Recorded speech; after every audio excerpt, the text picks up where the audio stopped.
በስመ አብ ወወልድ ወመንፈስ ቅዱስ አሐዱ አምላክ አሜን። የተከበሩ አባታችን ሊቀ ኅሩያን ኤፍሬም ጥላሁን ቆሞስ አባ ወልደ ጊዮርጊስ በጠቅላይ ቤተ ክህነት ፍትህ መንፈሳዊ መምሪያ ክፍል መምህር ሳህሉ የአዲስ አበባ ሀገረ ስብከት የመንፈሳዊ መጽሔት ጋዜጣ አዘጋጅና ኃላፊ፣ ሊቀ ጉባኤ አብርሃም፣ መምህር ሰለሞን፣ አባቶች መነኮሳት፣ ካህናት፣ ሁላችሁም የእግዚአብሔር ቤተሰቦች እንደምን አደራችሁ? ልዑል እግዚአብሔር ዛሬም ዘወትርም ለዘላለም ስሙ የተመሰገነ ይሁን። ዛሬ በቤተ ክርስቲያናችን ስርዓት መሰረት አስተምህሮት ይባላል።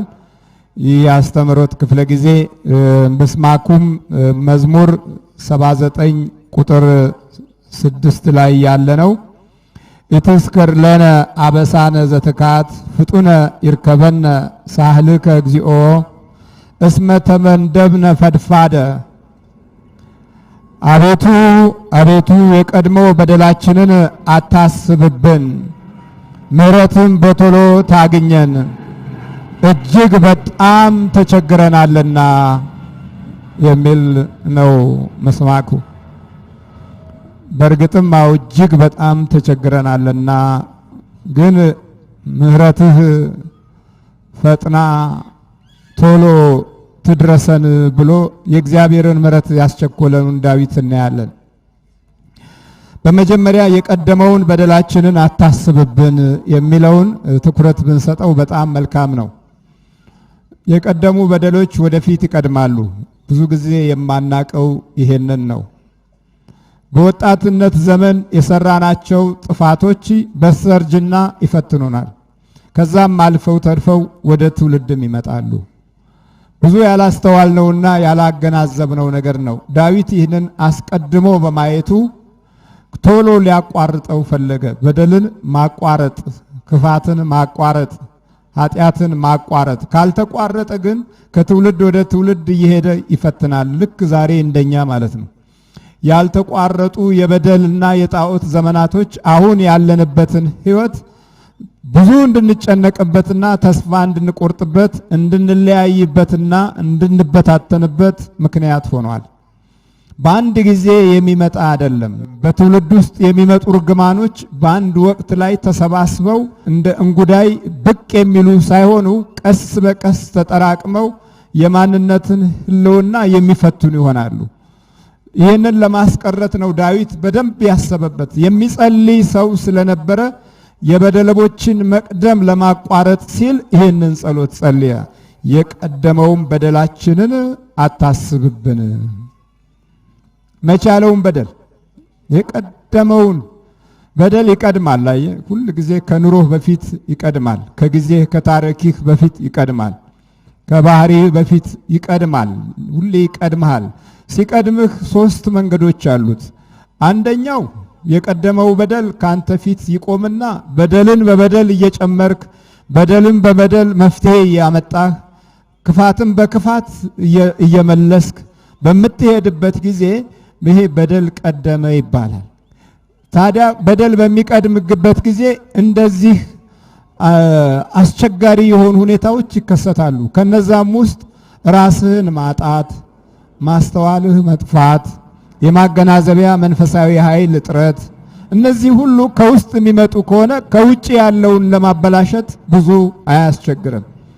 ጊዜን፣ ዘመንህን፣ ታሪክህን፣ ትውልድህን ለማጥፋት አሁን አትቸግርም። በደል ቀድሟላ። ሌላው ሁለተኛው የበደል ኃይል ከአንተ ሕይወት ጋር መኖሩ ነው። ይሄውም ሰይጣን እና ክፉ ፍላጎቶች እየጨመሩ ሲመጡ በደል ራሱን የቻለ መኖሪያና እድል እስኪሆን ድረስ እንፈተናለን። እግዚአብሔር ማስተዋሉን ይስጠን። በደል የራሱ የሆነ ኃይል አለው። ይህ ኃይል ማይቆም ፍላጎት፣ የክፉ መናፍስት ግፊት እና እንዲሁም ደግሞ በራሱ ትልቅነትን ስንፈልገው በጣም ብዙ ትንንሽ መንፈሳዊ ተስፋዎች ከሕይወታችን እየራቁ ትንሽ ያልናቸው ነገሮች እየጎዱን ትልቅ ያለው ነገር ደግሞ እያጠፋን መንፈሳዊ ጉዞ ላይ እንዳከማለን። የዲያብሎስን አስተሳሰብና የጥፋት ስልቶችም የበለጠ የተጋለጥን እንሆናለን። በደል ከፊትህ ይቀድማል፣ የራሱን ኃይል ይዞ ይቀድማል። ዳዊት ይህንን ስለተረዳ ትውልዱ ከሰማይ ተስፋ እንዳይቋረጥ የእግዚአብሔር ሕዝብ ታሪክ በአሕዛብ መቀለጃ እንዳይሆን ቅድስት ሀገር የእግዚአብሔር ክብሩ መግለጫ ሆና እንድትኖር ስለፈለገ አቤቱ የቀደመውም በደላችንን ምን አለ? አታስብብን አለ። በአብዛኛው የዘመናችን ክርስቲያኖች ስለቀደሙ በደል ብዙም ትርጉም ሰጥተው አያውቁም፣ ብዙም አስበውበት አያውቁም። ስለዚህ ለዛሬ ብቻ የምንኖር ስለሆነ ፈተናችን ከትውልድ ወደ ትውልድ እየጨመረ መጥቶ የበደል ኃይል ገንፍሎ ሁላችንንም በክፋት መንፈስ እስክንጎዳ ድረስ ተሰቃየን። ይሄ ዝም ብሎ የመጣ አይደለም እኮ። የአስማቱ መተቱ፣ የሌላውን ሕይወት ማደንቆር፣ የሌላውን ልቦና መስለብ፣ የሌላውን ኑሮ ማጥፋት፣ የሌላውን አኗኗር በተቃዋሚነትና በምቀኝነት ማየት። ምቀኛ አይኖች ከየትም አይመጡም፣ በደል ተጠራቅሞ ያፈራቸው ውጤቶች ናቸው። እግዚአብሔር ማስተዋሉን ይስጠን። የረድኤት አምላክ ከሁላችን ጋር ይሁን። ስለዚህ የበደል አይኖች፣ የበደል እጆች፣ የበደል ልቦችና ሕሊናዎች እንዳይኖሩ የቀደመውን በደላችንን አታስብብን ብለን ልክ እንደ ዳዊት መጸለይ አለብን። በደል የራሱ ኃይል በሚያገኝበት ጊዜ ግፊቱ ከስጋ ብቻ አይደለም፣ ከክፉ መንፈስ ነው። ኃይል አለው ብያቸዋለሁ። በደል ኃይል አለው።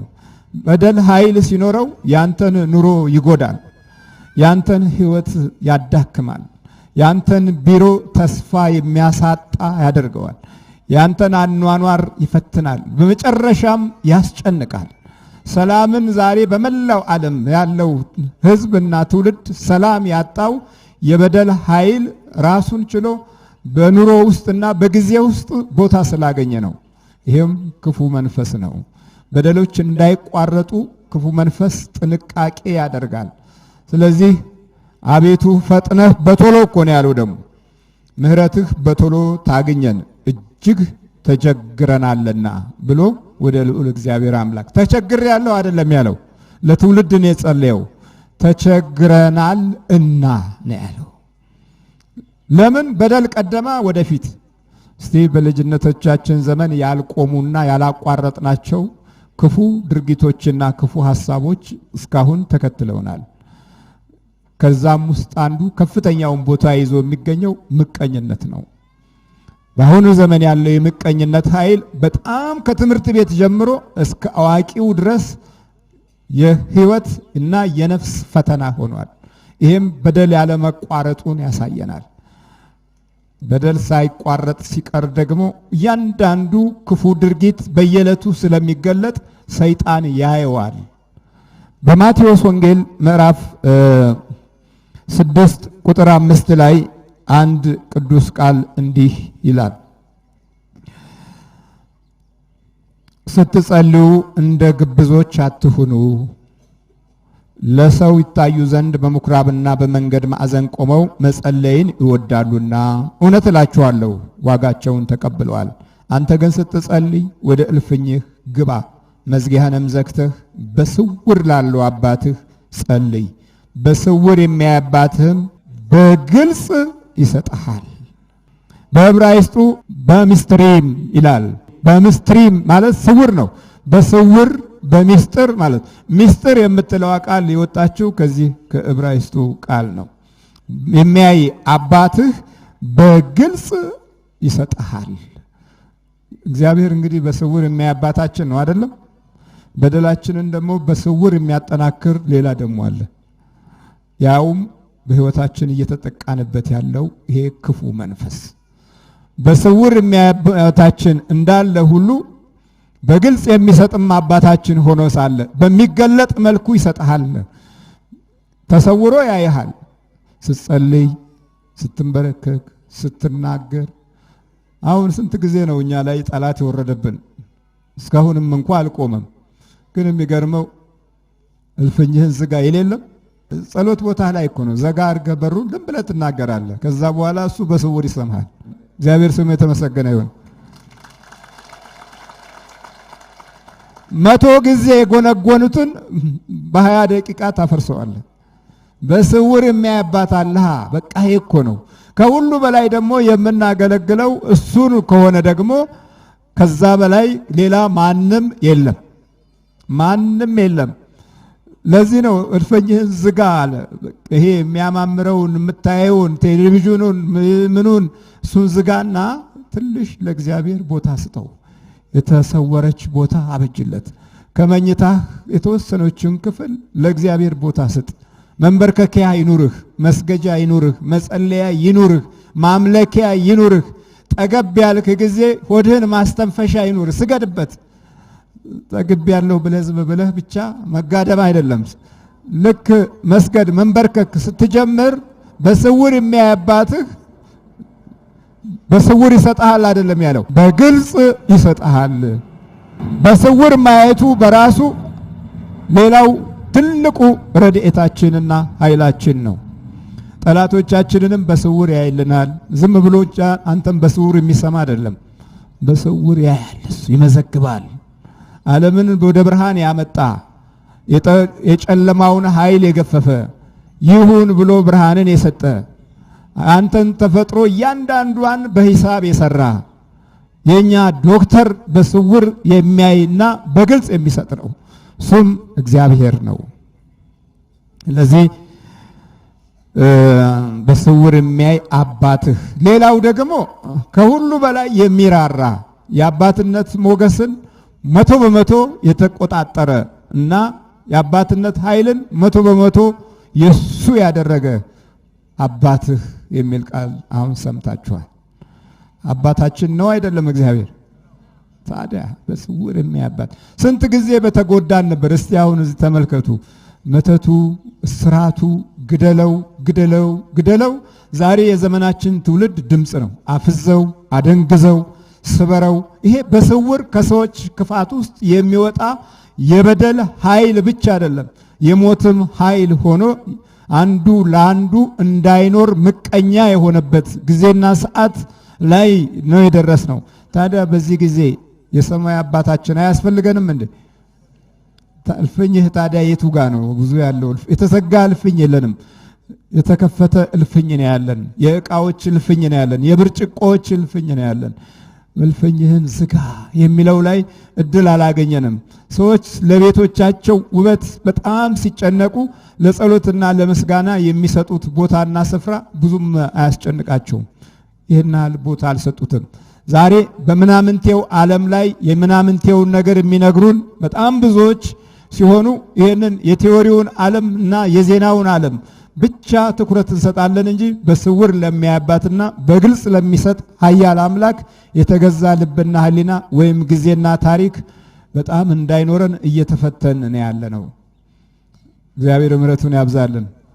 ስለዚህ ምሕረትህ ቶሎ ታገኘን ብሎ ነበረ ዳዊት የጸለየው። ይህንን ጊዜና ሰዓት ስናስብ የእግዚአብሔር አምላክ ቶሎ የምህረትና የቸርነት ኃይል በትውልዳችን ላይ እንዲኖር ያስፈልገናል።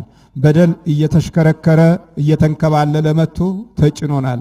ጌታም በአንድ ወቅት ላይ ሳይ እናንተ ሸክም የከበዳችሁ ያለው የኢየሩሳሌምን ድንጋይ እየተሸከሙ የሚገነቡትን ወዛደሮች አይደለም።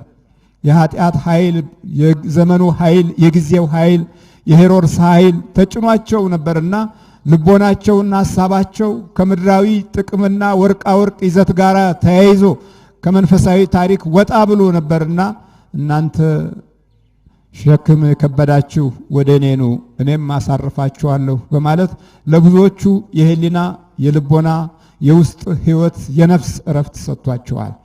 እረፍት ሲባል በቃ ሌላ አይደለም፣ ከስራ ማረፍ አይደለም። የውስጥ እረፍት ከውስጥ አርፈህ የምትሰራው በስነ ልቦና ስለምትሰራው በአግባቡ የተከናወነና በረከት ያራቀ ይሆናል። ዛሬ ግን ከውስጥ ጠፍተን ከውጪ የምንታይ ደሞዝተኞች ነን፣ የውጭ ደሞዝተኞች ነን። ግን ከውስጥ እረፍት የሌለን ውስጣችን ጥንጣን ተምችና አንበጣ የበላው በክፉ መንፈስ ነቀዝ የተበላሸ ክፋትና ተንኮሎች እየተግበሰበሱ መጥተው ህይወታችንና ኑሯችን ላይ አርፈው የሚያሰቃዩን እንቅልፍ ያጣን እረፍት ያጣን ሁሉ ጊዜ የአእምሮና የስነ ልቦና ጉስቁልና ያለብን በጎ ቋንቋዎች ከባህሪያችን የወጣብን ሆነን ተገኝተናል። ስለዚህ በእውነት በስውር ለሚያባት መንፈሳዊ የሆነ ኃይል እንድናገኝ እና ውስጣችን የእግዚአብሔር ተገዢ ሆኖ የበረከት መንገዶች እንዲገለጡ ያስፈልጋል። ሌላው በስውር የሚያባትህ በግልጥ ይከፍልሃል የሚል ነገር አለ። ለሚከፈል ነገር ብዙ ቦታና ትርጉም እንሰጣለን። እግዚአብሔር በሚሰጠው ጉዳይ ላይ ግን ስልቾችና ደካሞች ነን። በግልጽ ይሰጥሃል፣ በግልጽ ይከፍልሃል። ቀደሙ አባቶቻችን ሲናገሩ አንድ ጥሩ ፍሬ ነገር ነበራቸው። መንፈሳዊ ተስፋቸውን ከሕይወታቸው ሳያርቁ ስነ ልቦናቸውን የሚጠብቁበት ቃል አንድ አለ።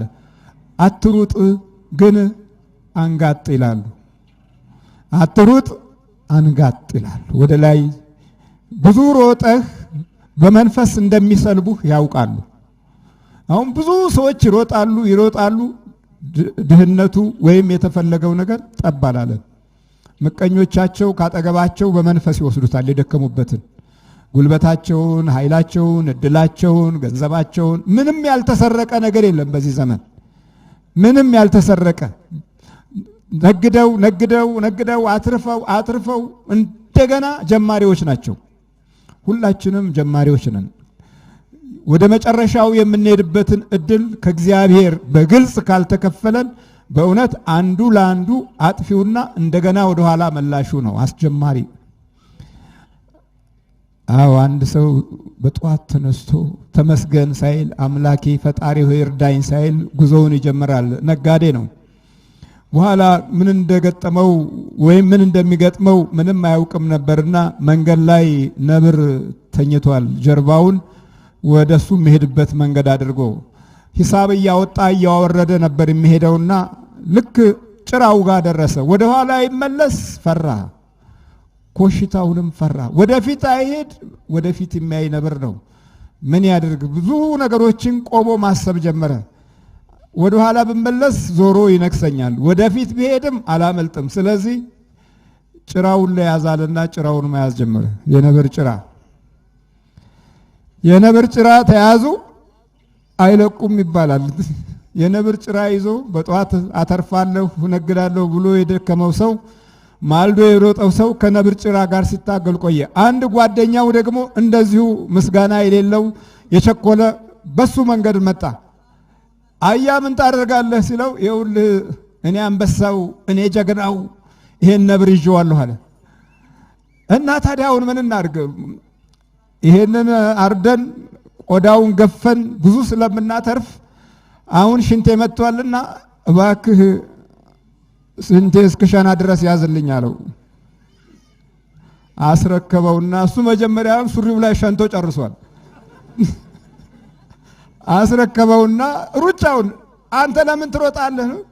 እኔ ከጧት ጀምሮ እስከዚህ ሰዓት ድረስ ጎትት ቆይቻለሁ፣ ተራን አንተ ጎትት አለው።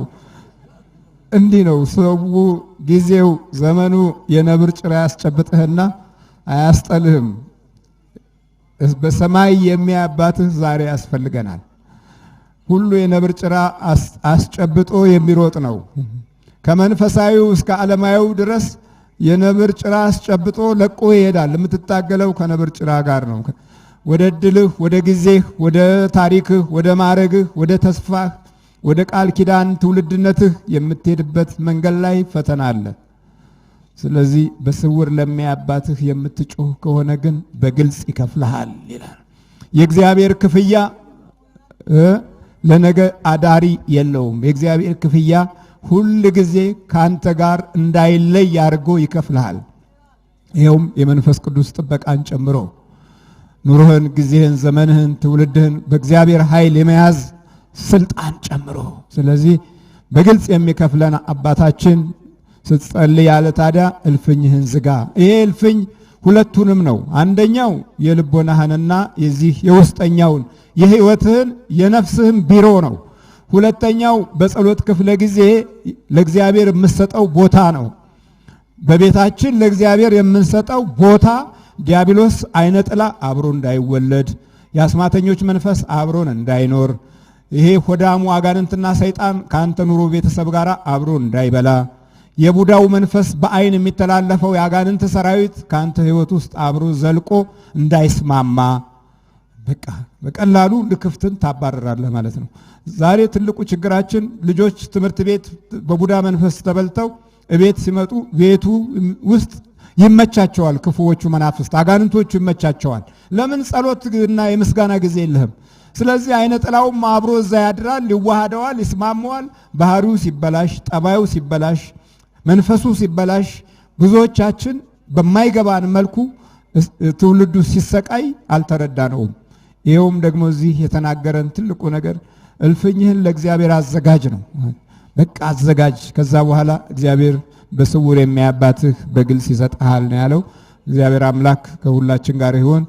መንፈሳዊ በረከቱንና ጸጋውን አብዝቶልን በክርስቶስ ሥጋና ደም ታትመን የጊዜ የዘመን የዲያብሎስ ፈተናዎች ሁሉ ከሕይወታችን ርቀው በእግዚአብሔር የተከፈሉ ሕዝቦችና ወገኖች እንድንሆን አምላካችን ይርዳን።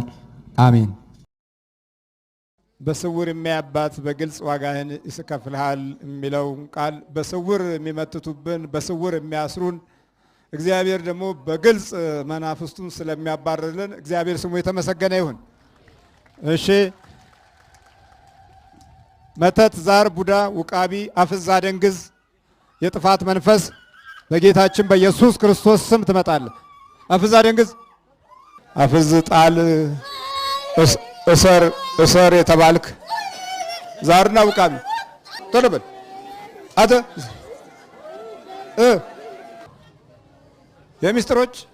የሚስጥር መተት ዛሩ ቃቢ ሙጨ ዘሪጋ እዛ ጋ ያደፈጥክ የሚስጥር መተት ሰርና ግደል የተባልክ ሴቱ ላይ ምንድነው በጣም ያው ምቀኝነቱ በቀላሉ ስለሆነ ወንዱ ትንሽ መራመድ ሲጀምር ነው። የሴቱ ግን በነጠላውም በምኑም ነው የሚገባው። ቅናቱም በዛው በትንሽ ነገር ነው። ያሩሲ ቡዳ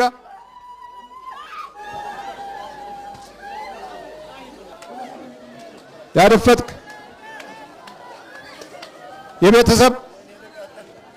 የቤተሰብ የሚስጥር መተት እዛውን የሚስጥር መተቶች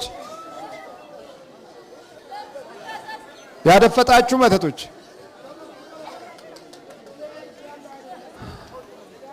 የሥራ የቢሮ የእድል የሚስጥር አጋንንት የምትሄድ ተቀጥቅጠ የደከመ ብቻ አትንጋጋ። እዛው እጅ ማውጣት ብቻ ነው። እዛው ምንድነው? ዲያብሎስ። አዎ። ኧረ ዲያብሎስ እንዴት ይባላል? ነውር አይደል? እዚህ ተዋረደ እንጂ የተከበረ አይደል እንዴ? እንዴት ገዝቷል? ምን አጣ? ገዝቷል? ምን አጣ? እንዴ ዲያብሎስ ገዝቷል? አዎ። ኧረ አልገዛም። በክርስቶስ ዘመን አይገዛም። እሱን አምጥተህ ነው አሁን ለቀት ሄዳላት አትሄድም? ሄድ ነው የምፈልገው። ወዴት? ጓደኛው ጋር ነው። ወዴ ነው ጓደኛው? ጓደኛው አብሮት ኖሮ የለ? የትኛው? 30 ዓመት እዛ ያን የሄደው የት ነው የሄደው? መለጠ እዛ ግዛታችን ቦታችን ልሄድ ነበር። ወደሱ አብረን ልንገናኝ ነበር። ልትወስደው ነበር? አዎ። እንዴ አዎ። የት ሄዷል ጓደኛው? ወዴት ሄዷል? ሲኦል ከተማችን ሲኦል ቆንጆ ከተማ። የት? ሲኦል። ይሄ መንፈስ እንግዲህ የተዋረሰ መንፈስ ነው። ይሄ መንፈስ በማዋረስ ደረጃ የነበሩ ሰዎች ያስገቡት መንፈስ ነው። እንደ ተባረከ መንፈስ እንደ ተቀደሰ መንፈስ አድርገው ለትምህርት ለእውቀት እያሉ ያስገቡት መንፈስ ነው። ይሄ መንፈስ የገባበት ትልቁ ደብር ላይ እዛው እስጢፋኖስ ነው። እስጢፋኖስ የኛ መድረክ የፈረሰበት ቦታ ማለት ነው። ለምንድን ነው ውስጡ የገባው? እንሰራ ስራችንን። ምን ነው የምትሰራው? ሁሉን አብረን እንቆማለን፣ አብረን እናድራለን፣ እንውላለን። በቃ ማህሌቱን እናሳምርለታለን። በቃ አብረን እናገለግላለን። ለምን ለብቻችን እንሁን? ለብቻችንን በማህሌት አብሮ የሚገለገለው እግዚአብሔር ነው ወይስ እናንተ ነው? በቃ ገባና እሱን ማይስጠሩ እናውቃለን፣ እንሸሻለን። እሱ አለን አብረን እንጮሃለን። አብረን ትጮሃለክለናል። አብረን የምትጮህ የትኛው መንፈስ ነው? አብረን ዲያብሎሱ በምን ገባ? አፍሎ የተባልከው የምንድን ነው? እንደ ጎበዝ ተማሪ ነው። ቅኔውን ላፍ በ9 ወር የ2 ዓመቷን ቅኔ በ9 ወር በአቋራጭ የሁለት ዓመቷን ቅኔ እሱን ጾመ ድጓውን በወራት ለምን እንገላታል? ለምን እጥፍ አድርጎ ደግሞ ተሳድበው ነበር ማስወጣ እልም አድርጌ የሚያነበው መጽሐፍ እጥፍ ካህን የለ ጳጳስ የለ እጥፍ አድርጌው ይጀውልቅ ሲፈልግ ግንፍል ነው። በአንድ ጊዜ ግንፍል ነው። አይፈልግም መታዘዝ መታረም። ማን ወንድ ነው የሚያርመኝ? እንደዚህ አይነት የሚዋረሱ ሰዎች በቅድሚያ የሚነበብባቸው በሕይወታቸው ውስጥ የትልቅነትና የአዋቂነት ትዕቢት ከሚገባ በላይ ይኮፍሳል። ከሚገባ በላይ አዋቂ ያስመስላል። ከሚገባ በላይ ያንጠራራል። ከሚገባ በላይ ትዕቢት የተሞላ ያደርገዋል። አልበገርም ባይነትና እንዲሁም ደግሞ ከፍተኛ የሆነ የውስጥ እልህኝነት እንዲጎለብትበት ያደርገዋል። እንዲህ ሆኖ ወንጌል አገልግሎት፣ እንዲህ ሆኖ መንፈሳዊ ጉዞ፣ እንዲህ ሆኖ የእግዚአብሔር ሰው፣ እንዲህ ሆኖ የእግዚአብሔር አገልጋይ አይሆንም፣ አይቻልም። ምክንያቱም በትዕቢት ትልቁ ፈተና እና ብርቱ የዲያብሎስ ውጊያ ስልት አንደኛው ክፍል ነው እና በቃ ትዕቢት ትሞላዋለህ። ለምን እንደ ጎበዝ ነው። በቃ አጎበስኩት ያለ ጎበዝ ነኝ ስለሚል በእውቀት ጎበዝ ነኝ ስለሚል ይጽፋል። ቁጭ ብሎ በአንድ ላይ 40-50 ገጽ ይጽፋል። ጎበዛ ይጽፋል። ለጋዜጣ ይሰጣል፣ ለምኑ ይሰጣል። በቃ አሁን ትንሽ መድኃኒዓለም ይላል። እሱ ብቻ ነው ያስቸገረኝ። እሱ አትጥራብኝ። እሱ መድኃኒዓለም ሲል አትወድራብኝ። ከልቡ ስለጸለየ ነው ወይስ እንዴ ነው? እሱ ይወደዋል፣ አላውቅም። አትጥራብኝ። እሱ አብረህ ታዲያ አብሬ ማህሌት ከቆምክ ምን ካልክ መድኃኒዓለም ሲል ለምን ፈራ? እሱ አይጠራም። ሲጠራ ለቅሶ ነው። እሱ አይጠራም። ግን እኔ የምልህ አቋራጭ እውቀት የምትሰጠው እንዴት ነው እንዴ? በቃ ሰጠዋለሁ። አፍላህ ጠጣሁት። በቃ ሰጣሁት። በጽዋቱ ግጥም ወንድ ነው። ማን ይመልሰዋል? ንጉሱ ቆሞ ዞር በል ይላል። ንጉሱ ቆሞ ሲቀድ ዞር በል ብሎ ጥሎት ይወጣል። ማን ንጉሱ? ምን ቸገረው? ጳጳስ የለ ንጉስ የለ። ምን ቸገረው? በቀዳማዊ ኃይለ ሥላሴ ይቀድስ ነበር እንዴ? ጎበዝ ልጅ፣ ትንሽ ልጅ ነው። ቆንጆ ይወዱታል። በቃ ሙዲያም ጽዋት ያዘው። ሲያነብ እሳት ነው። እሳት አረኩት። እሳት ማን? እናንተ ሊቀጠበብ ማን ይመልሰዋል? ማን ወንድ? ጥፍ አድርጎት ይሄዳል። ወንድ አድርጌዋለሁ። ወንድ ደፋር ነው የምታደርገው? አዎ። አፍልሆው ነው ደፋር ያደረከው? ሁሉም እኔ ነኝ እኮ ነኝ። ማን መሰልኩ? ድፍረት የምትሰጠው ያፍለው ጠቋር ቀኙን የምትይዘው አልኩት። ቀኝ የምትይዘው ወንዱ ልገለው ነበር፣ ላጠፋው። ትዳሩን ፈታው፣ ብትን ብሩን ብትን፣ ሁሉን በቃ አንዷ ብቻ ቀረኝ። እቺ መድኃኒዓለም ይላል። እሷ ብቻ አስቀረች። የዛሬ 2 ዓመት ከቤቱ ሌሊት እናወጣው ነበር። አውጥተን ሜዳ እንወስደው ነበር። ሌሊት ሜዳ ዝም ብላችሁ ምን ለማድረግ? አእምሮውን እንገዛዋለን። ሚስቱን ያስጨንቃታል። እህቶች ጋር በቃ ተኝ አልተነሱ አንቀዠቅዠዋለሁ ነበር። በቃ እንዲህ አይነት ብዙ ሰዎች የግንፍልተኝነት ባህሪ የሚይዙት ይሄ አፍሎ ወይም አብሾ የሚባለው ነገር ነው። በሱ ለእውቀት እየተባለ ዛሬ የዩኒቨርሲቲ ተማሪዎች ሁሉ ሳይቀሩ የዚህ መንፈስ ልክፍት መኖሪያዎች ሆነው ብዙዎቹ እድለቢስና አንዳንዶቹም ዝም ብለው የሙስናው መንገድ ብቻ እንዲመርጡ እያደረገ ይጥላቸዋል። ክፋት ነው የሚያሰራቸው።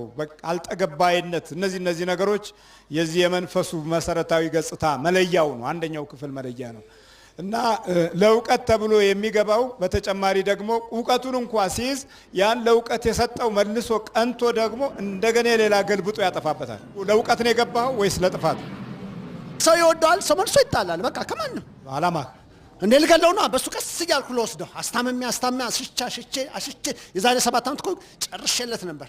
የ2 ዓመቱን ቅኔ ነው በ9 ወር ያስጨረስከው? አዎ። እንዴት አድርገህ? እንዴ በቃ ሰጠሁት። በቃ ሰጠሁት። በስንት ወር ጨረሰው? በ9 ወር ጥንቅቅ አድርጎ ምንና ምን በቃ ምን ከውዳሴ ከጉባኤ ቀን እስከ መወድስ እጣነ ሞገሩን ሁሉ አጠናቀቀ። በቃ በ9 ወር ጨረሰ። ከዛ በኋላ አይጠቀምታ ሄዶ ሊያገለግልበት ለምን ብዬ እኔ ሞኝ ነኝ? ማንን ያን የሚወደው ሊያገለግለው እኔ ነኝ የምወደው። እኔ እዣለሁ። በቃ አሁን ያን እሱ ልታስጠራ ነው እንዲህ ብትጎተጉቱ አይደል? ያን የሚወደውን እሱ ልታስጠራ። ቅኔ ማለት ስንት ሰዓት ያገለግላል? አረ ቆሞ ያድራል። እኔ አጠገቡ ካለው ቆሞ ያድራል። በቃ ያንን ሲያስበው ግን ያለቅሳል፣ እምባው ያለቅሳል።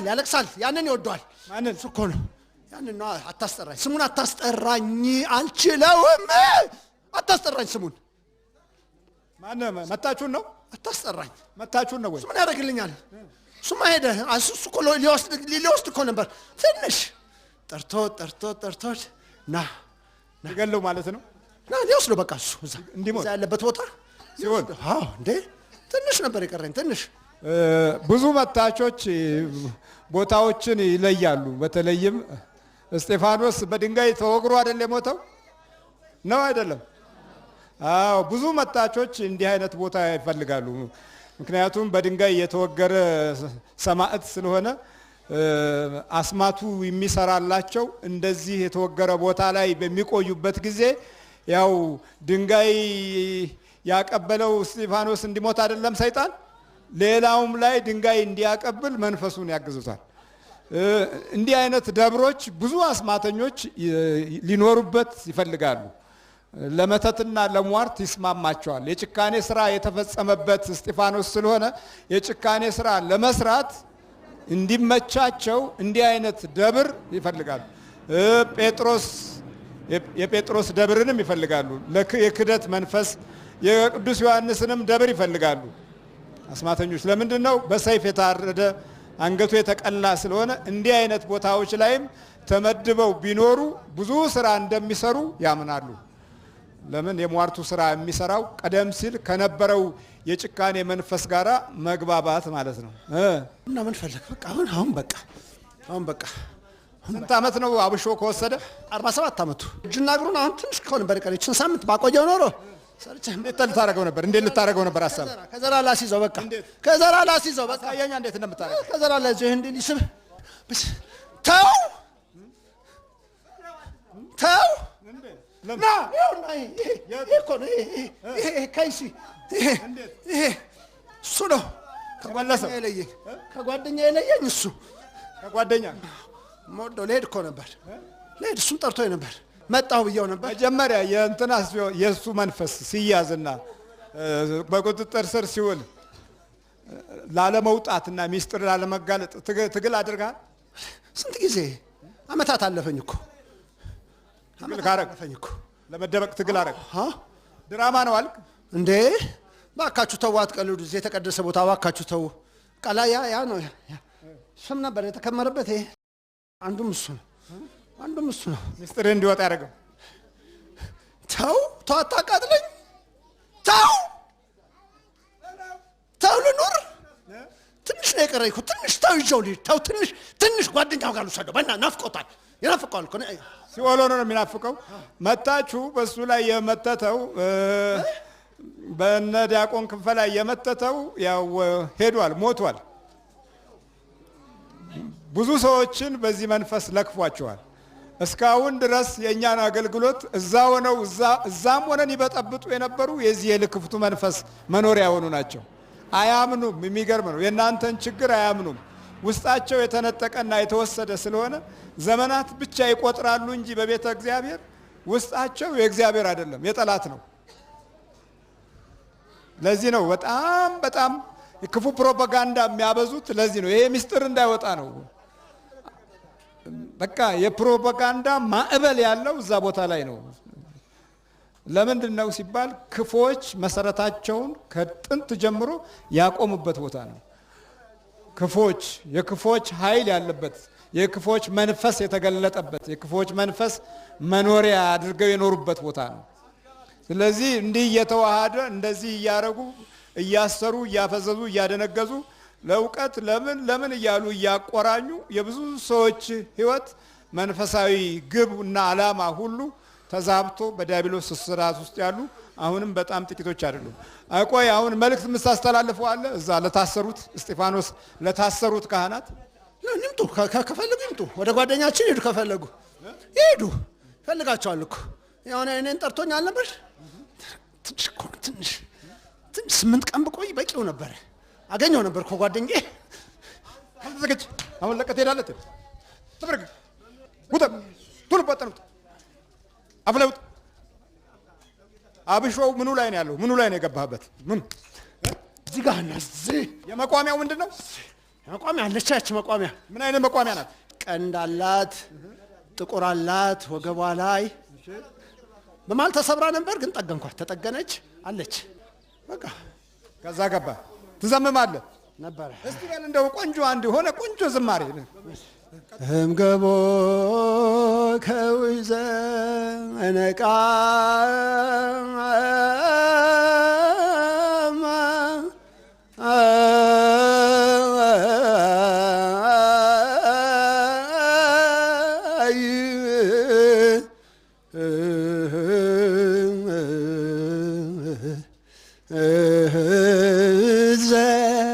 ዘቀደሶ ፈታይ ሳይል ዘማል ጥልቅልና ዘቀደሶ ለጥላ ይላል። ነፃ ወጣ ለፈያታይ ለነዳይ ምስካይ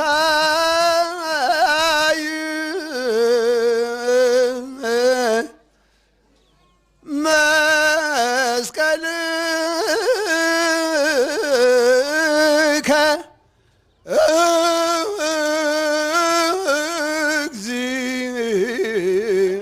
ምን ይላል መሰለህ ሲታገል እኔ ሊያወጣ ሲፈልግ እኔን ወዳጁን ሊያባርር የራሱን ስም ይጠራል። ለፈያታይ ሲል ዘቀደስ፣ ለጥላዬ ሲል እኔ ተመልሼ ጥልቅ። ከዛ ሲወጣ አገኘዋለሁ፣ ሲገባ ያለቅሳል። አይደለም መቋሚያ ይምጣል። አምጣ አሳምርልሃለሁ። ተነስ ምን ልበልልህ ዮም ፍስሐ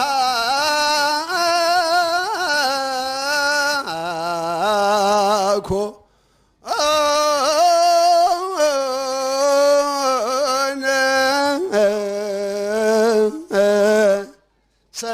ሰንበተ ክርስቲያን 40 ዓመት እኮ ገሳ 40 ዓመት ጭውት 40 ዓመት ያሳደግኩትን ልጄን አሳምሬ ዮም ፍስሐ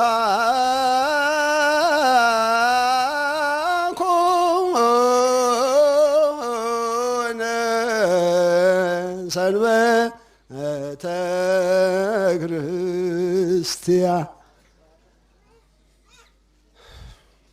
ቀጥላ እስመ ተንሥአ ክርስቶስ እሙታን ቀደሰ ወአክበረ ቀደሰ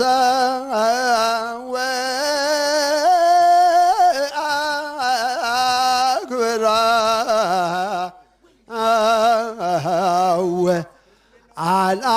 አልዓለ እምኩሎ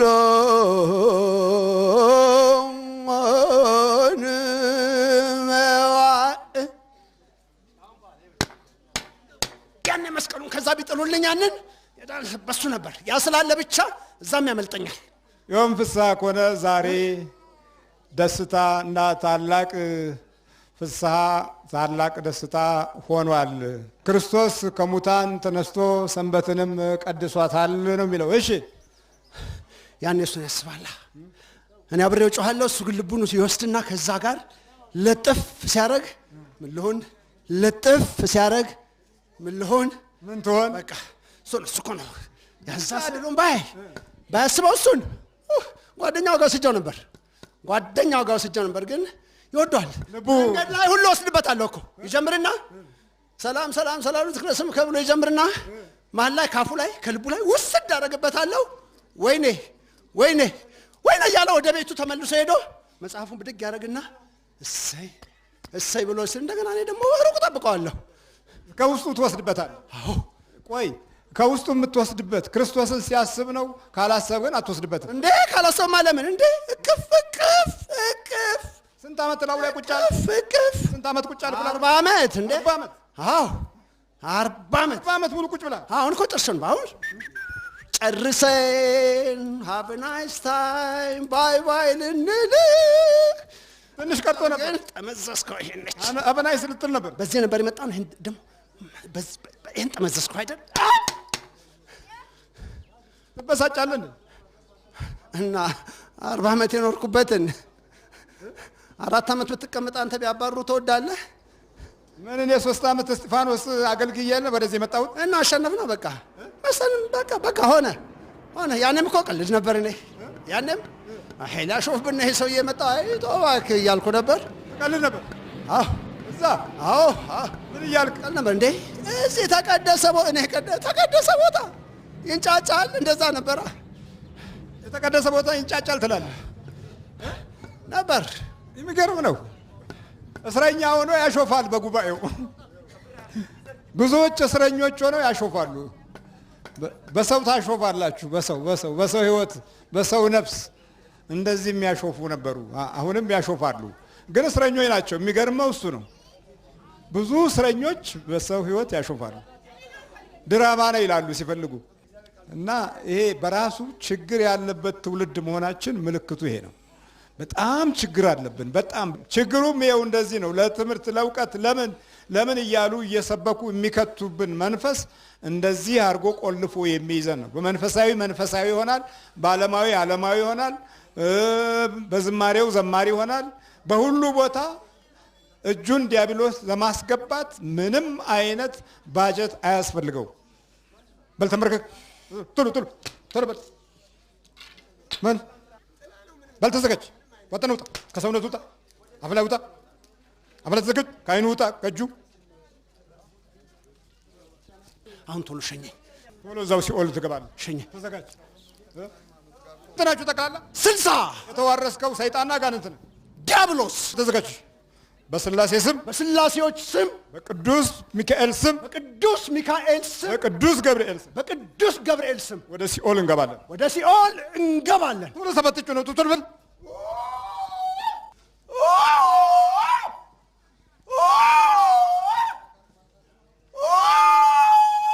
እግዚአብሔር ይገስጽ።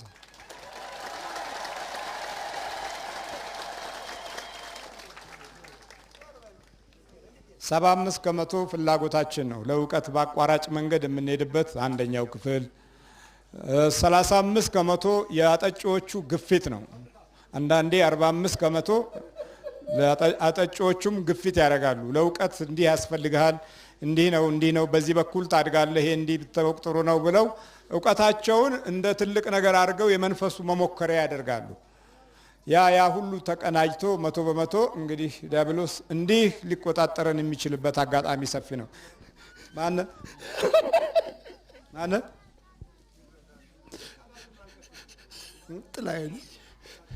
ጥላዬ ተነስ፣ ጥላዬ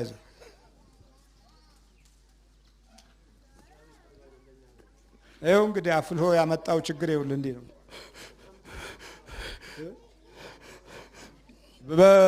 የ2 ዓመቱን ቅኔና ትምህርት በ9 ወር ጨርሶ 40 ዓመት መከራ ማየት። 40 ዓመት መከራ አየ። በ9 ወር ያወቀው እውቀት የ40 ዓመት ችግር ሆነ። ምንተ አአስዮ ለእግዚአብሔር ምንተ ኩሉ ዘገብረሊት። ይህን ሁሉ ላደረገልኝ ለእግዚአብሔር ምን እንመልሳለሁ? እንኳን እንዲህ ሆን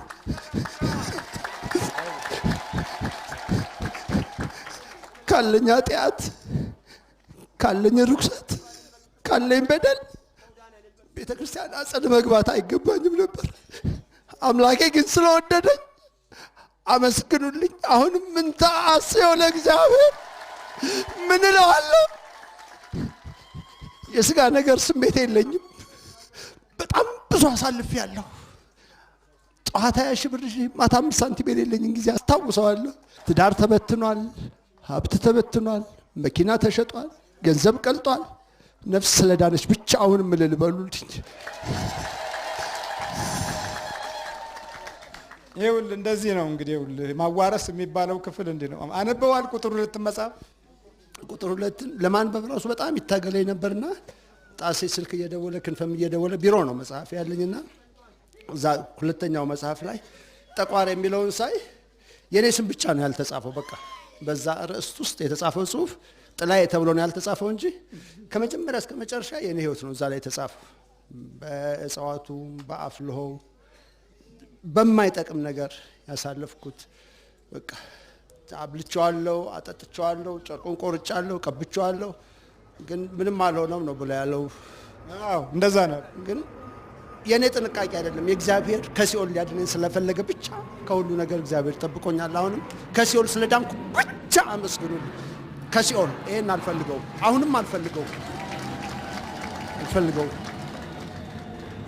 የሚገርም ነው። ግን እንደዚህ እንደው የቱን ያህል ሰዎች በመንፈሳዊ ስፍራ ላይ ግንዛቤያቸው ከመንፈሳዊ አምልኮትና ከበጎነት የራቀ እንደሆነ ያው በዚህ እኮ ትገነዘባለህ። እግዚአብሔር ይመስገን አሁን እያወቅኩት መጥቻለሁ። ራሴ ተቃዋሚ ነበርኩ። እስጢፋኖስ እንዲህ የተወለድንበትን ጣሰውን ራሱ ላው ነበር። ጣሴ ዝም እንላለን፣ ይሄ ቦታ እንዲህ ሲሆን፣ ዛሬ ግን መልሰን በምን እናምጣው ይሄንን ፕሮግራም እዛ ስፍራ ላይ በምን እናድርገው? ለካህኑና ለምእመኑ ምን ሪቫይቫል እንስራ? ምን ተሐድሶ እናድርግ?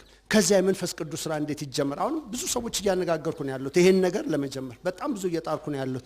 መድኃኔዓለም ከፊቴ ቀድሞ ግን ያሳካልኝ እዛ ስፍራ ያለነው ብቻ ሳይሆን በየስፍራ ያለውን ህዝብ ነፍሱን ነፃ ያውጣ። ግን እዛ እስጢፋኖስ ስናገለግል እንዴት ነበር የሚታየው? ጉባኤው ልክ እንደ እርኩስ አሰራር፣ ልክ እንደ በቃ እንደ ጠንቋይና እንደ መተተኛ አሰራር ነበር የሚታየው? አንድ ነገር በጣም ደስ ይለኛል። ሰዎች ተጎሳቁለው ሳይ አልችልም። በጣም አዝንና አሁን ያቺ አይነ ስውር ሆና የተፈወሰችው እህት፣ ሌላ በዊልቼር መጥቶ ሄደውን ሳይ አለቅሳለሁ። እግዚአብሔር ሆይ እውነት ትክክለኛ ክንድ ከሆነ ይሄን በሙሉ እዚህ ያለውን ለምን ነፃ አታወጣም? መለየት ለምን አስፈልገው? በዛ ልቤ በጣም ይሰብራል። አሁንም እዚህ 2-3 ፕሮግራም ስመጣ አለቅሳለሁ። እባክህ ጣዬ ይችኛዋ ሴት በጣም ተጎሳቁ፣ ይሄ ህፃን እንዲሆነዋል እባክህ ብዬ ለምናለሁ። ግን ልቤን ግን ይከፍለዋል። እንደዚህ ትላለህ፣ እሱ በእጽዋቱ እኮ ነው እንዳልሆነ ግን ከሲኦል ስለዳንኩ ራሴ መሰለኝ። የሚገርም ነው ግን በጣም የሚደንቅ ነው። ያው እስጢፋኖስ አብረን ነው እንግዲህ ከሱም ጋር ይኖር ነው። ሁላችንም እስጢፋኖስ እያለን ተቃዋሚዎች ነበርን። እንደው እግዚአብሔር አምላክ ይሄን ጉባኤ ከዚህ በትነህ እሳቸውን ከዚህ አጥፍተህ ካላስወጣህ እዚህ ደብር አናገለግልም አንመጣም እያለን ቃል እንገባ ነበረ እና ይሄው እግዚአብሔር ደግሞ ያችን በስብራቶቻችን ስንሰበር ያው ሁላችንም መምጣት ጀመርን። ይሄው ዛሬ እሱ ተሸኝቷል። እንግዲህ ሌሎች እኔን ጨምሮ ሌሎች ወንድሞቻችን ደግሞ አሉ። እነሱም ደግሞ ተፈውሰው ሁላችንም የእግዚአብሔር የመንግስቱ ወራሾች እንድንሆን ሁላችሁም በጸሎት እንድታስቡኝ ነው የምንጠይቀውና በጣም እግዚአብሔር የተመሰገነ ይሁን። ለአባታችን እድሜ ይስጥልን፣ ጤና ይስጥልን፣ ጸጋቸውን ያብዛልን። አሁንም አንድ ቃል ልናገር። ጣሰው ይህን ሁሉ ሲያደርግ በብዙ ነገር አልረታለትም ነበር። በብዙ ነገር ግን የመድኃኔዓለም ፍቅር እንዳለን በጣም ስለሚያውቅ የዛሬ ወር አካባቢ ይዞኝ ኢየሱስ ይሄዳል ላይ ጥላይ መድኃኔዓለም ተወደ የለም። አዎ በቃ ሁሉ እኮ በመድኃኔዓለም ፈቃድና ስልጣን ነው የሚሆነው። አንተ ውስጥ ያለው ነገር ሲኦል ይዞ ከሚወርድ ነፃ ወጥተህ ከሲኦል ተርፈ ብትሞትስ ብሎ ስለኝ እዛች ነው የመጨረሻውን ውሳኔ ወሰንኩት። አለቃ ያለ በጣም መንፈሳዊ አለቃ እግዚአብሔር ይባርከው። የመድኃኔዓለም ቀን እቀራለሁ አልመጣም ብዬ ስለው እሱ የሰጠኝ ቃል እስካሁን ለኔ ትልቅ ብርታት ነው። ለብቻ አይደለም የምትጸልየው፣ ለሀገር ትጸልያለህ፣ ለድርጅታችን ትጸልያለህ፣ ለኔ ትጸልያለህ።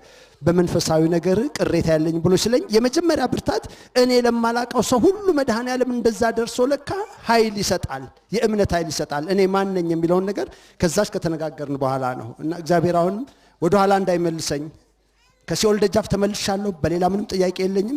ከገነት ከመንግስተ ሰማያት ርስት እንዳያጎድለኝ በጸሎታችሁ አስቡ እስከ ፍጻሜው። አብረው ቅኔ ማህሌት ረጅም ጊዜ የኖሩ ናቸው፣ ጓደኛሞች ናቸው። እኛም በኃይለ ሥላሴ ዘማሪ። የተወደዳችሁ ምእመናን በቅድሚያ እንደምን አደራችሁ። ስለ እውነት ዛሬ የራሴ ከርኩስ መንፈስ የተገላገልኩበት 4ኛ ዓመት በዓሌ ነው። በእውነት ስለ ጥላዬ ስናገር ቃላት ያጥረኛል። በ1958 ዓመተ ምህረት ነው የተገናኘ ነው እነሱ በጃንሆይ ዘመን ማለት ነው።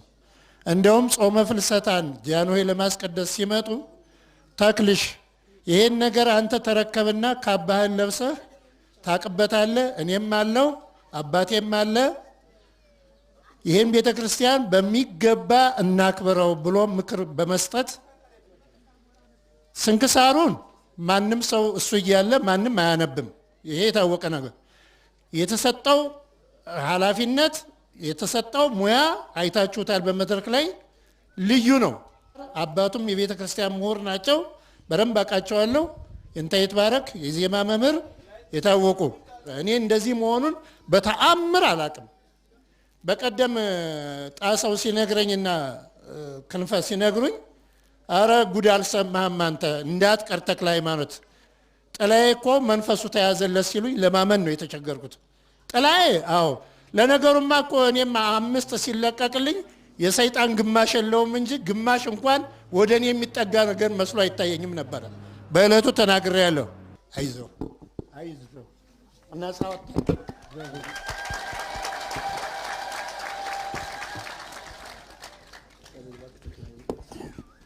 እሺ እስቲ አሁን እንግዲህ ይኸው ያኛውም እያለ ይዘምሩ ነበር፣ ከወጣም በኋላ ይዘምሩ ነበር። የቱ ይሻላል?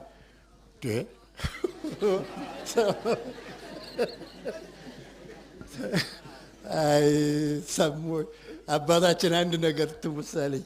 ሰውየው እርቦት ባቄላ ይበላ ነበር አሉ። እርቦት ባቄላ ሲበላ ቆየና ሆዱ ሲጠግብ ምን አለ? መፈልፈል ጀመረ። አይ የቅድሙ ማበላለህ ልክ አይደለም አለ ሰውየው። እውነቱን ነው። ያሁኑ ደግሞ ባሰ። የድሮውና ያሁኑ እንዴት ሆኖ ይገናኛል? አሁን እኮ አለው ተክለ ሃይማኖት ነኝ እኮ አሁን ያኔ አይደለሁም። ያኔማ አይደለሁም። አሁን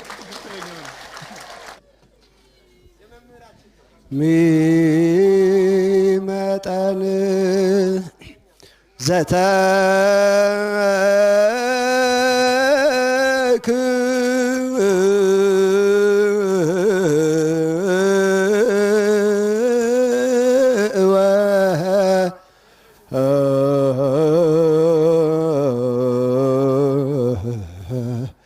ዲቤሃ ደመ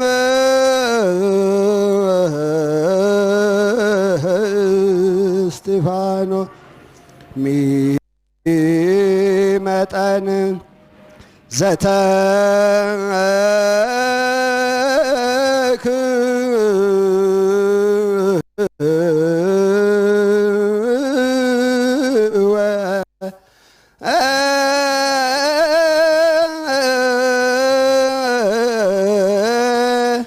ዲቤሃ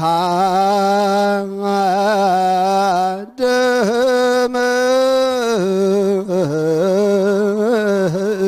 እስጢፋኖስ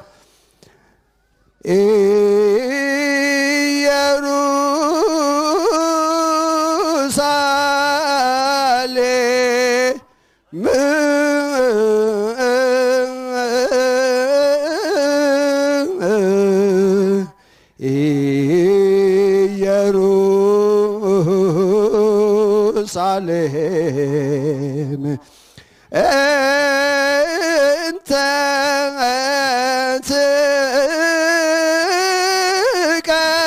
ትቀትሎ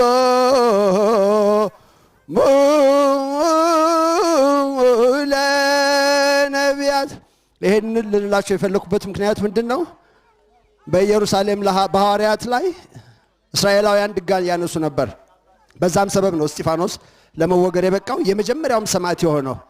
እኔም እስጢፋኖስ እያለሁ ድንጋይ ላነሳ የተዘጋጀው ሰው እንደነበርኩ ለመግለጽ ፈልጌ ነው። መምህር ላይ ድንጋይ ለማንሳት የተዘጋጀው አንዱ ሰው ነው የነበርኩ። ይህም ዝማሬ በኢየሩሳሌም ነቢያትና ሐዋርያትን ልትገድል ተነሳች። እንተ ትዌግሮሙ ለሐዋርያት የተላኩላትን ሐዋርያት መራሄ መንግሥተ ሰማያት የሆኑላትን ነቢያት ልትወግር ተነሳች፣ ልትደበድብ ተነሳች። ሚመጠን ዘተክወዲቢሃ ምን ያህል ደም ነው በኢየሩሳሌም ላይ የፈሰሰው? ለወንጌል የፈሰሰው ደም፣ ለመስዋዕትነት ለደህንነት የፈሰሰው ደም። ያንን ደም ግን እግዚአብሔር አምላክ ቆጥሮ እስራኤላውያን በዛ ባህር አሻግሮ ሙሴን መሪ አድርጎ ዛሬ እስራኤል ዘስጋ እያል እነሱን እንተርካለን። ዛሬ ደግሞ እኛ እስራኤል ዘነፍስ ሆነን ፀያሄ ፍኖት ዮሐንስ እንደሚባለው ሁሉ ፀያሄ መንግሥተ ሰማያት ግርማ ብዬ ብጠራቸው ደስ ይለኛል። የመንግሥተ ሰማያት መር መጥምቀ መለኮት ቅዱስ ዮሐንስ እኔ በውሃ ጠምቃችኋለሁ፣ ከእኔ በኋላ የሚመጣው የእግሩን ጫማ ጠፍ ልፈታው የማይገባኝ እሱ ይመጣና በእሳትና በመንፈስ ቅዱስ ያጠምቃችኋል። መንገዱን ያስተማራቸው ማን ነው? ዮሐንስ። በምን? በውሃ አጥምቆ። ወዴት? ወደ ነፃነት ሕይወት። ወዴት? ወደ ዘላለማዊ ርስት መንግስተ ሰማያት። ዛሬም በዘመናችን ትክክለኛውን መርህ ለመንግስተ ሰማያት፣ መርህ ለደህንነት፣ መርህ ለፈውስ እየሰጡን ያሉ አባታችን ናቸው። እሳቸው ፈውሱ አይደለም፣ በእሳቸው ውስጥ ያለ የመንፈስ ቅዱስ ኃይል ስራውን እየሰራ ነው። ለተሃሪዩ እምከርሰ እሞሙ ተብሎ የተነገረላቸው ብፁዓን ያስፈልጉናል። ከእናታቸው ማህፀን ጀምሮ የተጠሩ ገና በጽንስ ሳሉ የተጠሩ ዮሐንስ እናት በማህፀን ሳለ አይደለም አንፈርአጸ ብለን የምንናገረው በማህፀኗ ጽንሱ ተገላበጠ የምንለው። ፍጻሜው ግን ለዛ ጥሪ ነበረ። መርህ ለመንግስተ ሰማያት ሆኖ ነበር። ወንጌልን ያስተምር የነበረው በውሃ ያጠምቅ ነበረ። ዛሬም በዘመናችን እግዚአብሔር መርህ ለመንግስተ ሰማያት አድርጎኝን አባት ስለሰጠን እግዚአብሔር እናመስግን። ጸጋውን ክብሩን ያብዛላቸው። የማቱሳላን እድሜ ከፍ አድርጎ ይስጣቸው። እሺ በርታ በርታ በርታ። ይመርቱ እንግዲህ መምህር ተክለ ሃይማኖት ያቺ ሁሉ እንግዲህ ቀርታ። እሺ እግዚአብሔር ስሙ የተመሰገነ ይሁን። በስመ አብ ወወልድ ወመንፈስ ቅዱስ አሐዱ አምላክ አሜን። ብፁዕ አባታችን አቡነ ሳዊሮስ የደቡብ ምዕራብ ሸዋ ሀገረ ስብከት ሊቀ ጳጳስ፣ የቅዱስ ሲኖዶስ አባል፣ በዚህ ያለን ካህናትና ምእመናን የሁላችን እውነተኛ አባታችን እንኳን በሰላም መጡልን።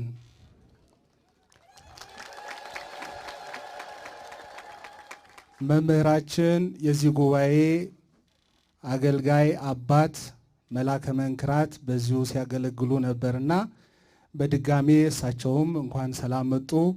ሊቃውንተ ቤተ ክርስቲያን፣ ካህናት፣ በዚህ ቦታ ያላችሁ ሁሉ ሁላችንን እግዚአብሔር በቸርነቱ ጠብቆ እንኳን እስከዚህ ሰዓት አደረሰን።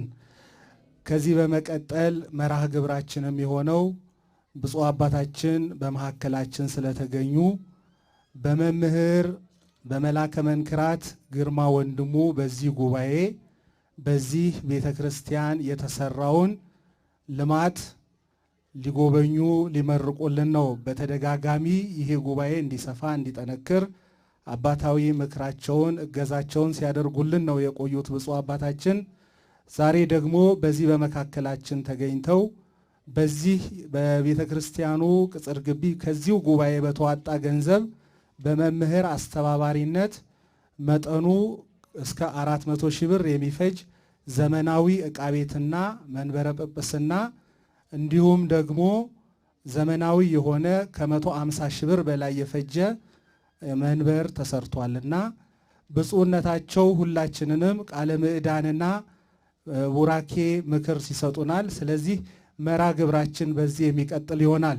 እሺ ከዚህ በመቀጠል በዚህ ጉባኤ ላይ ታላቅ ስራ የሰሩትን የዚህ ጉባኤ አባት የሆኑት እናንተ ልጆቻቸውን በማስተባበር በዚህ ቤተ ክርስቲያን የምታዩትን ይሄ ዕቃ ቤት ሲሰራ ቡለኬቱን፣ ሲሚንቶውን፣ ቆርቆሮ ሁሉ ነገር እንዲሟላ ንዋየ ቅድሳት እንዲሟላ በማስተባበር ብዙ ስራ የሰሩት መላከ መንክራት መምህር ግርማ ወንድሙ ናቸውና ብፁዕነታቸው እሳቸው ለሰሩት ስራ የምስክር ወረቀት በዚህ ጉባኤ ፊት እንዲሰጡልኝ እጠይቃለሁ።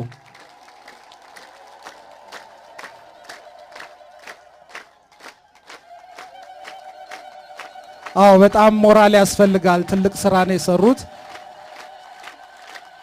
አዎ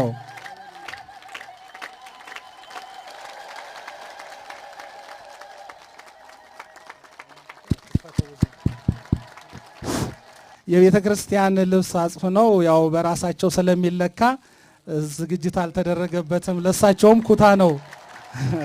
አዎ ልልበሉ ጸጋ ያልብሳቸው። የዚህ ጉባኤ ትልቅ አባት ናቸው። ለዚህም ቤተ ክርስቲያን ትልቅ ስራ ሰርተዋል።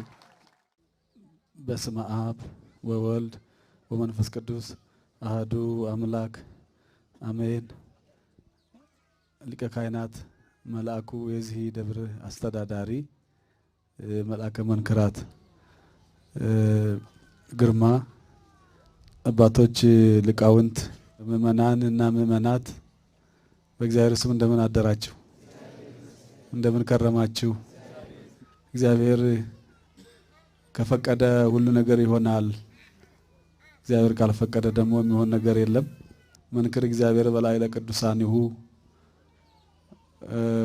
በወዳጆቹ በአገልጋዮቹ ላይ አድሮ እግዚአብሔር ድንቅ ድንቅ ስራ ይሰራል ነው የሚለውና እግዚአብሔር በፈቀደላቸው ለሁሉም የሚሆን ነገር የለም። እግዚአብሔር ለፈቀደለት ብቻ ነው ስራም ለመስራት ለማስተማርም ለመምከርም ለመቀደስም ማህሌት ለመቆምም ለመዘመርም የተፈቀደለት አለ። ያለ እግዚአብሔር ፈቃድ የሚሆን ነገር ምንም የለም እና ሁሉም የሚሰራው የሚያገለግለው በጸጋው ነው እና አሁንም እግዚአብሔር አምላክ በአገልጋዮቹ በወዳጆቹ ላይ አድሮ በዚህ ቦታ ላይ ብዙ ስራ እየሰራ ነው ያለው። ከዚህ በፊት እንደምታውቁት እንዳያችሁት ይህ ቦታ ያው እንኳን እንደዚህ ይሄን ያህል ምእመናን ይሄን ያህል ህዝበ ክርስቲያን ቀርቶ ማንም ሰው የሚመጣበት አልነበረም። ቤተ ክርስቲያኑም ያለበት ቦታ ምንም አይታወቅም አይታይም ነበር። አሁን ግን እግዚአብሔር አሳልፎለት ለቦታው ለአካባቢው ምእመናን እግዚአብሔር ጸሎታቸውን ልመናቸውን ሰምቶ ብዙ ስራ እንዲሰራበት ብዙ ህሙማን እንዲፈወሱበት ብዙ ልማት እንዲለማበት አድርጓል እግዚአብሔር። ይህ የእግዚአብሔር ፍቃድ እንጂ የሰው አይደለም እና የእግዚአብሔርን ስራ የእግዚአብሔርን አካሄድ ነው ማየት ያለብን እንጂ የራሳችንን አይደለም። እግዚአብሔር በፈቀደ ቦታ ላይ ስራ ይሰራል። በፈቀደው ሰው ላይ አድሮ ደግሞ ያሰራል ይሰራል። ይህ ሁሉ የሚሆነው በዚህ ሰዓት ያደረሰን እዚህ የሰበሰበን እንድናገር ያደረገን የሱ ፍቃድ ነው። ያለ እሱ ፍቃድ ምንም የሚሆን ነገር የለምና በሱ ፍቃድ በዚህ ቦታ ላይ ብዙ ስራ እየተሰራ ነው ያለው። እኛ ሰርተን አይደለም፣ እግዚአብሔር ራሱ እየሰራው ነው። ስራ እንዲሰራ ፍላጎት ያለው ሰው መንገዶችን ያመቻቻል፣ ስራ እንዲሰራ ያደርጋል። የሌለው ደግሞ መንገዱን ይዘጋል፣ እንዲሁ ዝም ብሎ ይኖራል ያለ ስራ። ስራዎችን ዝግ አድርጎ እንዳይሰራ አድርጎ የሚኖሩ ብዙዎች አሉ። መልአከ መንክራት በዚህ ቦታ ላይ መጥቶ በየጊዜው በተጠሩ ሰዓት እየመጡ ከናንተ ጋር ሆነው እያስተማሩ አስተዋጽኦ እንዲደረግ እያደረጉ ብዙ ስራዎች እየተሰሩ ነው ያሉት። እዚህ ቦታ ላይ ለካህናት ደሞዝ እንኳን የሚከፈል ጠፍቶ በብድር ነበረ ሊቀ ካህናት እስከሚመጡ ድረስ።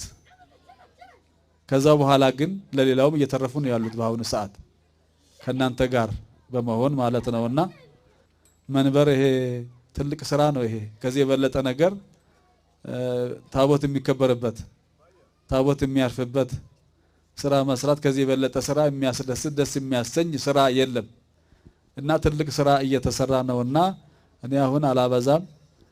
አስተዋጽኦ ያደረጋችሁ ለዚህ ቤተክርስቲያን ገንዘባችሁን የሰጣችሁ ቤተክርስቲያኑ እንዲገለገልበት ሊቀ ኅሩያንም ያስተባበሩት መልአከ መንክራትም ሁላችሁም የረዳችሁ በገንዘባችሁ የረዳችሁ ሁሉን ነገር ያከናወናችሁ እግዚአብሔር አምላክ ይጠብቃችሁ፣ እድሜ ይስጣችሁ፣ ዘሮቻችሁ የተባረኩ የተቀደሱ ይሁኑ። ለሊቀ ካህናት ለመልአከ መንክራት ለሊቀ ኅሩያን እንደው አንድ ጊዜ ብታመሰግኑልኝ ደስ ይለኛል።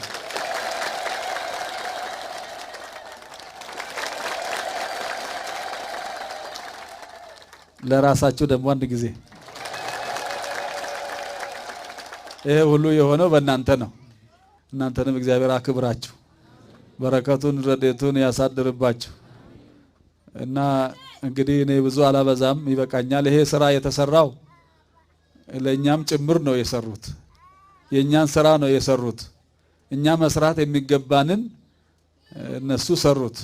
ሊቃነ ካህናት ሰሩ፣ እነ መልአከ መንክራት እነ ሊቀ ኅሩያን የሰሩ ስራ እኛ መስራት የሚገባን ስራ ነው።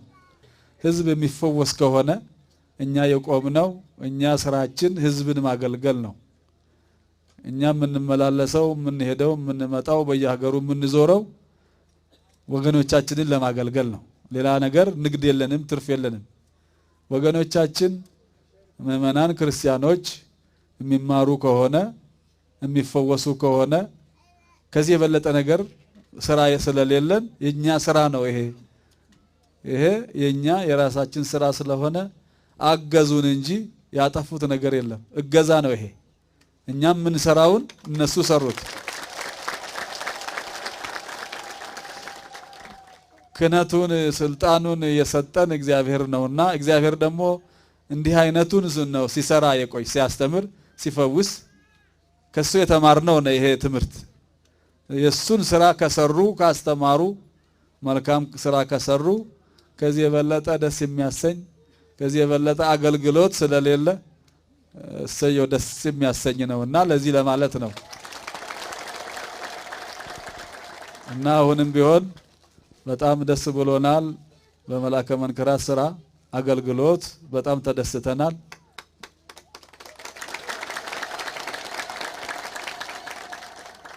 ለወደፊት መልአከ መንክራት ከዚህ እንዳይለዩብን ከዚህ ቦታ እንዳይለዩ የበለጠ ስራ እንዲሰራ እንዲያደርጉልን አደራ ለማለት ብቻ ነው። አሁን ይበቃኛል። እግዚአብሔር አክብርልን፣ እድሜ ይስጥልን። ሁላችሁንም ይጠብቃችሁ፣ ይባርካችሁ፣ በረከቱ ረድኤቱን ያሳድርባችሁ። በል ቀስ በሉና ይገባል። በዚህ እየገባ ነው። ቀስ